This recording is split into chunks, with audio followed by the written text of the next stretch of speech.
Okay, welcome back mga scalper. Another technical analysis for BTC. And wag na nga nating patagalin pa. Tingnan muna natin yung big picture. So weekly time frame is nag-close ng red candle and average yung volume. Silipin na natin yung possible scenario sa lower time frame.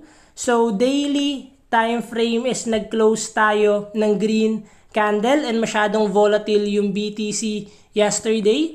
Kung makikita natin sa 4 hours time frame, good news dahil hindi na binasag ni BTC yung previous low natin.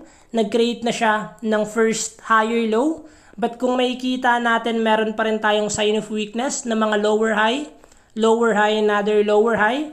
So BTC currently is forming symmetrical triangle. So what we expect sa ganitong scenario, the moment na basagin ni BTC yung support area natin and breaking this previous low, possible continuation lang ng downtrend momentum yung mangyayari. But since nagkaroon na tayo ng first higher low, so BTC is trying to create na ng momentum sa uptrend. The moment na basagin niya yung resistance area natin and pakitaan niya tayo ng volume, possible na magkaroon na tayo ng uptrend momentum. So we will always wait pa rin kung saan yung magiging breakout ni BTC and we will always wait ng pullback for higher probability trade.